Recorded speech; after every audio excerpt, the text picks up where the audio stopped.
How's everybody doing today? Good, thank you. Well, is everybody familiar with what tree topping is? What about crepe myrtle? Alright. Well, this should be a good review for all of us, but unfortunately it's still very much a big epidemic in in the tree care society. So, as we look at here, which tree do you think looks better?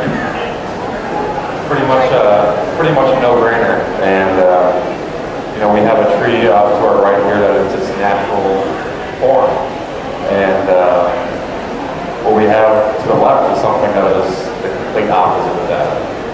And so I kind of equate it to a really, really bad haircut. So I don't know if anybody knows any 80s action heroes or anything else like that, but that's kind of why I look at it when I see tree topping. It's just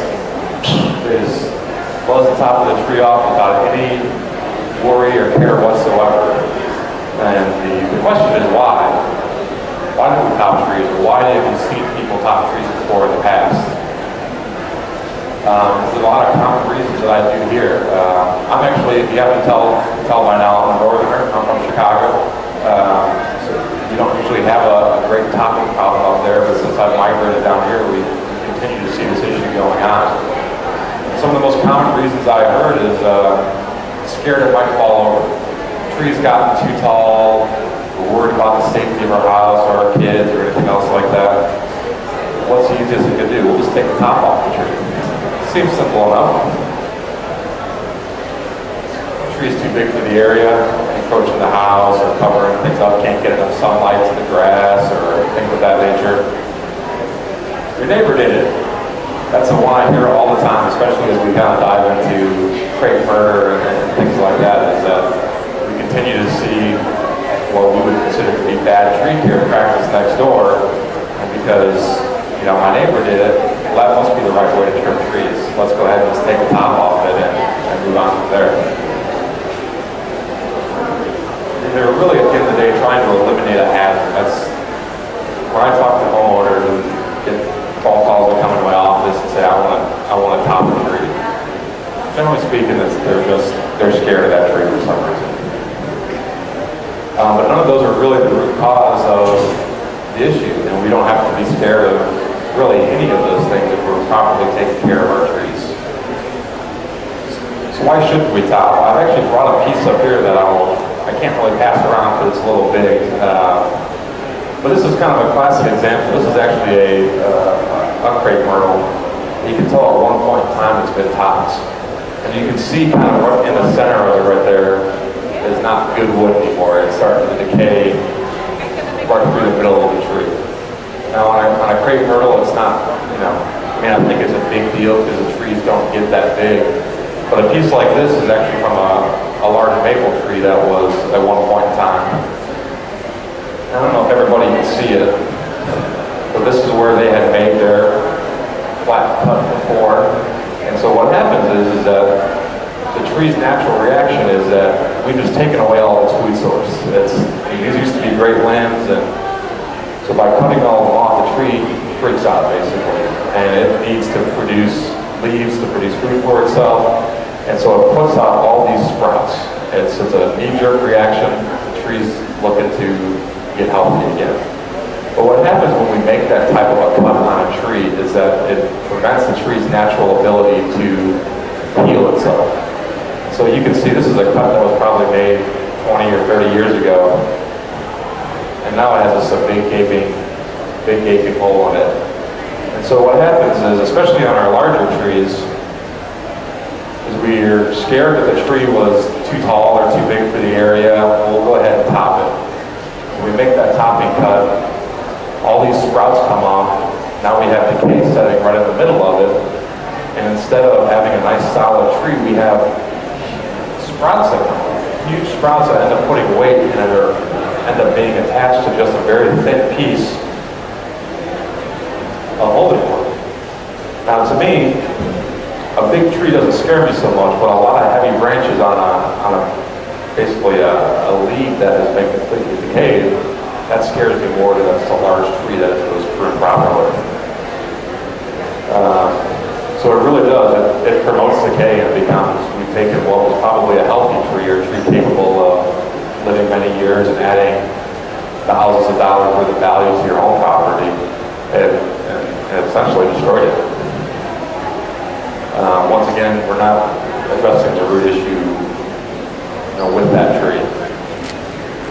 Frankly, it's unsightly.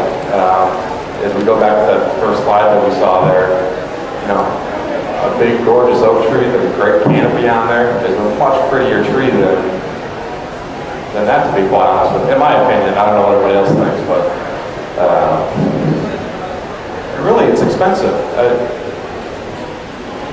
Believe it or not, the top part of the tree is the most expensive part of the tree to remove. And so if you're already kind of prepared to eliminate this hazard and you think the tree's too big, we'll just take the top out of it.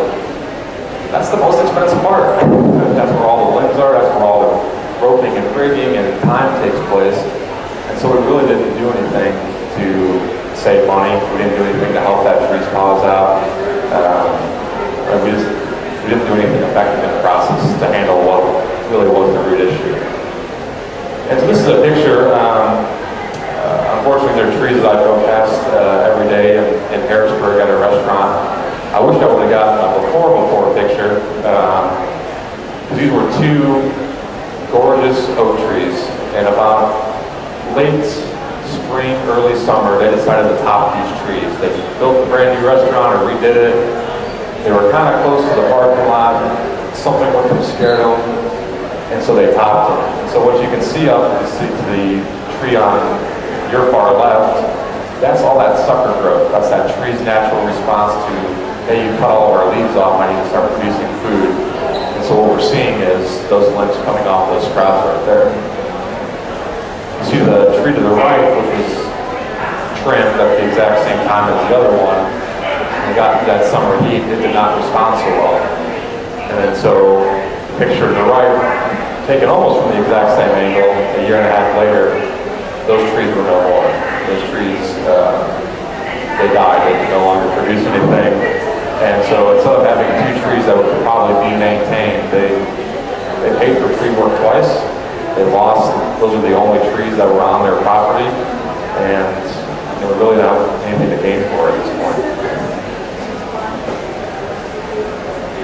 So once again, we ruined basically two gorgeous oak trees. We paid for the work twice. Killed them. And the last part, the lost thousands of dollars of property value, I think that kind of gets lost in the shuffle. As homeowners, we look at our yard and we want to make sure our grass is green and our bushes are nicely trimmed. But the trees are kind of the red-headed stepchild, if you will, of the landscape. Yes, we want them to stay beautiful, but we really don't do anything to promote their health. At the same time, does anybody know that a mature oak tree could add $10,000 to the value of their property? It's amazing. So they just gave up $20,000 and they paid for it, literally. Once again, we can just kind of see there how that decay starts forming. And another good example is we see new growth coming here with not enough good holding wood that to support any new branch structure coming up. Can you fix the top tree? Not so much, especially not your larger ones. It is, most of the time it's lost all of its ability to produce food, and we see it go almost into an instant decline. Now your faster growing trees, maybe your silver maples, your elm trees, they might be able to put out enough sprouts right away to continue that food production. But anything that's slow growing is all the trees that we like in our yard, we pretty much just eliminated that process. Major decay basically sets in long before that tree has any time to close that wound off. When you prune a tree, I don't know if the last speaker talked about it all yet, we make this cut kind of right outside of what we call the branch bark collar. And by doing it there, the tree naturally heals itself. I'm sure you've kind of seen after pruning trees that kind of donut shape hole that is textbook, how a tree deals with the removal of limbs. Closes it off, it seals off its wounds, and it moves forward. But when we top a tree, we don't give it that opportunity to do that. It simply just cannot form that callous wood and move on with its life. Now, crepe myrtle, it's essentially topping, but it got its own special name because it's so prevalent about here. It's really an epidemic. I don't know if anybody, as they were walking in today, there was some gorgeous looking mature crepe myrtles as you walk into the front of the expo center. That's what a crepe myrtle is supposed to look like. It's supposed to be a gorgeous, and it is, it's a gorgeous ornamental tree. It is something that grows very, very well in our area. And what we usually find out is that it's it becomes a situation where the tree simply was planted in the wrong place, wrong time, what have you. And so once again, we run into the same issues that I hear this more with crepe myrtle than I do with topping of the trees. Well, why'd you do that? My neighbors did it. The landscaper said it's okay.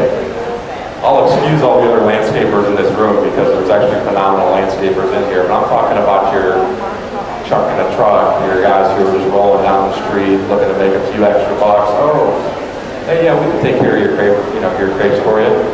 And this is very easy. It is the turn a crepe myrtle like this, that is super easy to do. I can do one in about 10 minutes and be on my way. To prune it properly takes a little bit longer. Some of the other myths, it makes more flowers. Yes and no. Once again, it's kind of that reaction to the pruning or the cutting. It's gonna put out shoots. It's gonna try to do anything it can to survive. But most of the times, then, since we have taken away all of its branch structure, we've created this tree that even if it doesn't have great flowers, it has no support, and they end up falling over. And once they need to come back in and top it again and start over from scratch. It leaves, as you can see from the earlier pictures, it leaves horrible scars. The trees just lack proportion, and it really you've taken a nice small tree or a nice shrub and essentially destroyed it at this point in time. There was an actual reason why they did this years ago, and they used to harvest these branches. And it wasn't just for crepes; it was done on many different trees. That practice was technically called pollarding, which is an actual approved process by the International Society of Agriculture. And what they did is that they used those small limbs, usually those 1 to 2 year limbs, to harvest yearly, to provide kindling. They used them to make brooms, baskets. I found there was a construction of windmills, which I thought was interesting. But there was an actual practice to it. The difference was they didn't just indiscriminately cut the tops of these trees. These trees were basically trained from a young age to be able to do this. So on our far right here, you can see what is typical crepe myrtle. Let's just find the right height that we want these trees to be at and make a cut. The picture to the left right there, what you can see all those little sprouts. And that picture may be a little bit harder. We'll find a better one here. With pollarding, what we basically have done is allow that tree to build up a callus to prevent that decay from coming. And so that then when those shoots come up every 1 to 2 years, it takes a lot longer to do. You literally hand prune each individual stem off that, not disturbing that callus, not interrupting the tree's natural response to decay. And using it for that. The style is still very popular in Europe and England. We'll see it in gardens and things like that. But it's a practice. It's something that takes time to do. You can start your pollarding process if that's something you want to do or you like that look, but it has to be started at a young age. It's not nearly as hard as bonsai, but it's the same thing. You have to train these trees to get them started going right in the right direction. That's why we only remove branches that are 1 to 2 years old, as opposed to ones that have probably been 30 years old. create this big pocket of decay. Because we're only taking that young growth, it continues to allow that callus to form and allows that tree to remain healthy and stable and moving in the right direction. So you can kind of see this is actually flowering right there, and so that big cluster you see is actually a big callus, a big scab that the tree has formed over. These trees have been flowered from a young age, if you will, and kind of take it from there. Now, my personal opinion is I actually love crepes. We don't get to grow a lot of them, and where I'm from in Chicago, so coming down here, it was always gorgeous to see them. And for me personally, I think the one on the right just looks a lot better in my yard than the one on the left. I still have a hard time fathoming why people like the look of sticks in their yard. And so that's essentially what we've done when we make crepe myrtles. Why not just take a bunch of sticks and stick them in all the follow the tree? We can take some flowers to the later on if we want to.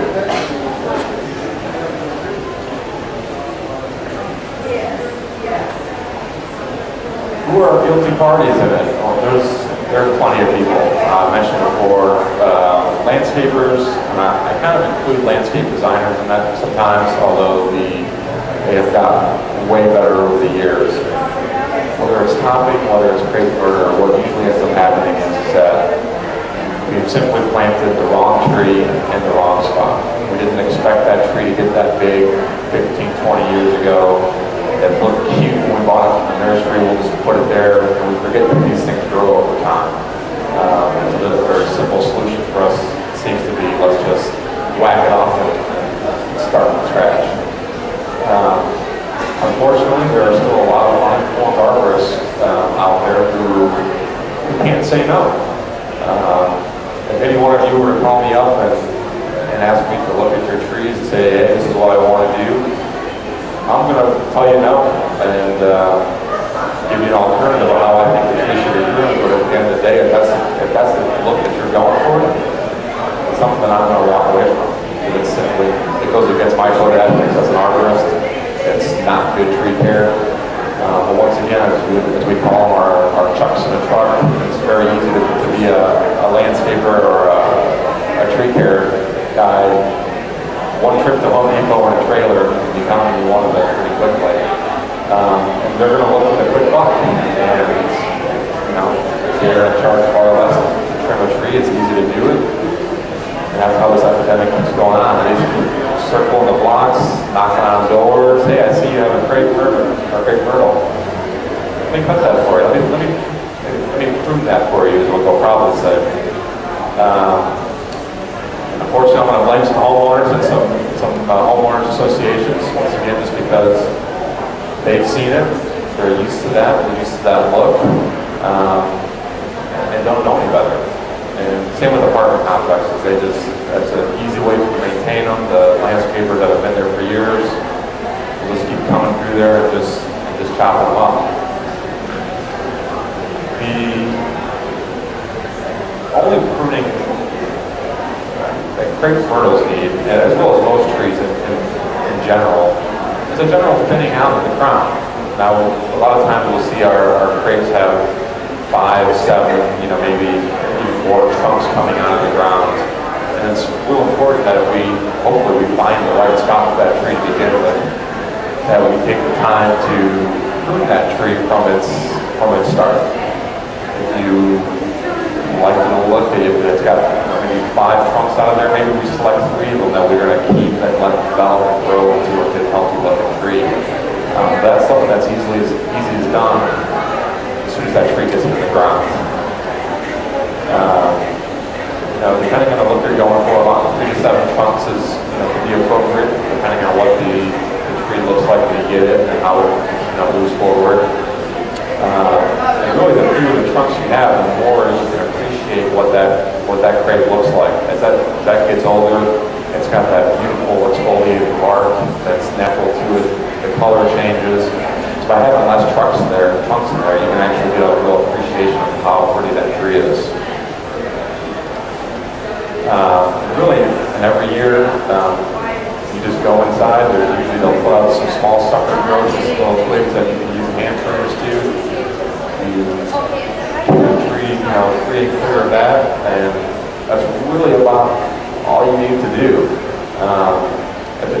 young and you can still reach it, you can remove the seed pods if you want to. It's simply an aesthetic thing. Some people don't mind it, some people can't stand to look at those seed pods when they come out, but they don't have to be removed. Can you fix a tree after it's been murdered? You can. But if you happen to be one of those ones that cut yours only a couple feet off the ground, it's probably best to start over. Go ahead and replant it, cut your losses, and move forward from there. If you've it's kind of what we call a round over or hat rack, where it's still got some limbs going on there, or it has just kind of that rounded shape. There are some things that we can continue to do to make that tree look better as it moves forward. We kind of prune out the knobs and keep the trunk clean, vary the height of those branches so that the tree's natural look will kind of come out. In the spring, obviously, after the shoots come up, we're going to start selecting carefully which ones we want to keep and which ones we don't want to keep, and then start maintaining those trunks that we decide to keep, and slowly start rebuilding our tree. The nice thing about crepes as opposed to topping oak trees or anything else like that is that even big ones are still going to remain relatively small. We're not going to see a 90-foot crepe myrtle in our yard or anything else like that. So if we do see that decay form and set in, on larger trees we're worried about major trunk failures and things like that. Generally speaking, we're not going to have that with our grapes. So that's why it's we have a little more time to try to help fix that if you will. And that's really about it. Anybody have any questions?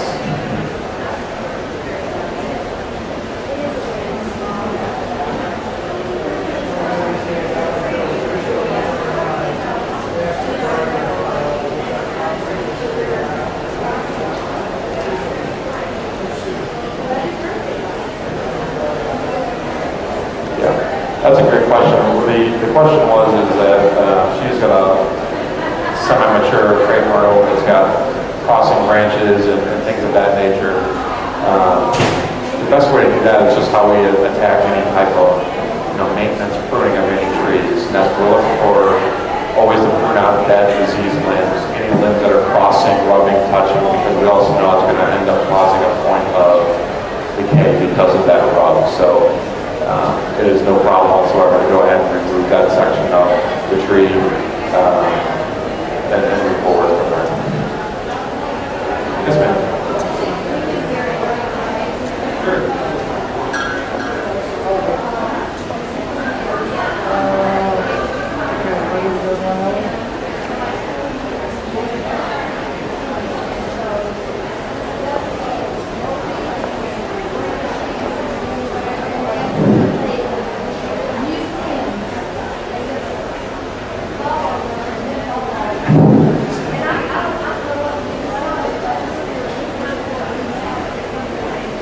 Yeah, that's a great question. Basically, it was as in her crepe, she's seen.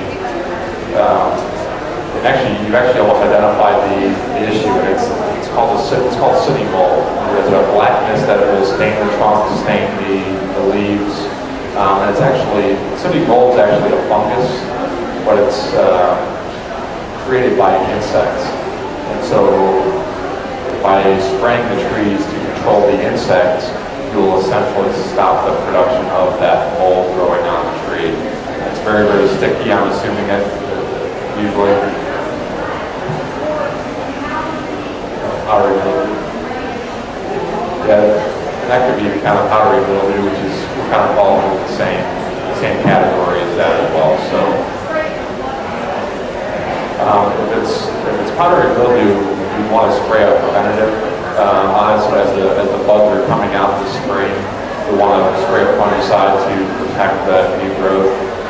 If it's sooty mold and it's kind of black, it's something you want to attack when the aphids come out. Those are the guilty parties that kind of create that issue. Bugs don't really work on a calendar. It all depends on Mother Nature and how long we get, how quickly, but usually in the late spring or early summer, something like that.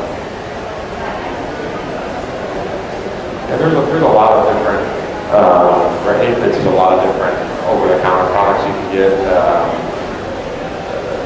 7 is an insecticide, but diazepam is, is a fungicide that should work on that just fine. Was there any other questions? Okay, well thank you so much for your time today.